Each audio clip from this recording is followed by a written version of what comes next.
In times of budget cuts on defense spending, EU lawmakers are scaling up pressure on member states to tighten military cooperation. The European Parliament has urged EU leaders meeting in Brussels this month to take scheduled talks on defense very seriously. The setup of a European military force has been the subject of discussions for a while, but a December summit in Brussels will seek to renew support for the idea. Though EU defense cooperation is nothing new, the militaries of Benelux countries, Belgium, the Netherlands, and Luxembourg already work closely together. Recently, images of EU soldiers on the ground in Mali displayed the capabilities of a combined defense front of 500 soldiers strong, deployed on a training mission to rebuild the West African nation's army. But aside from overseas conflict, the European Parliament feels other threats to European security are bringing new legitimacy to the cause for a joint European defense. We are faced with the new economic and financial situation in Europe, the severe crisis and the austerity measures that had as a result severe budget cuts. So we are in a position in which we have to do more with less.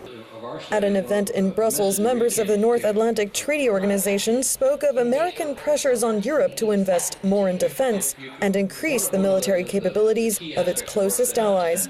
With many EU nations seeing budget cuts, combining resources and know-how would seem like a good idea, though it might prove a tough sell. There's 28 EU members and almost the same in NATO, and they all have very different ideas of strategy and threats. The Baltic Sea, of course, Russia's a kind of threat.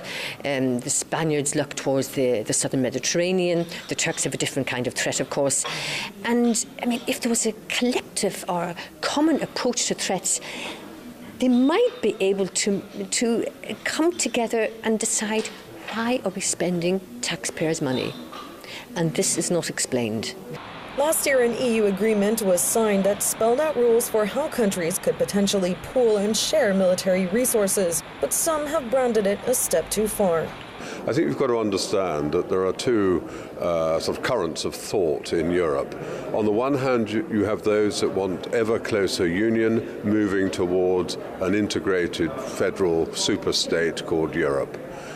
We don't want that. We believe in our nation, in our national integrity, our national sovereign rights, and nothing's closer to the bone of national sovereignty than defense.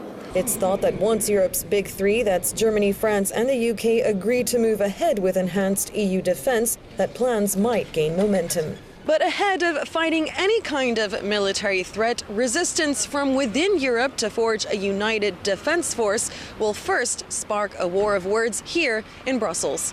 Sandra Gottman for JN1 in Brussels.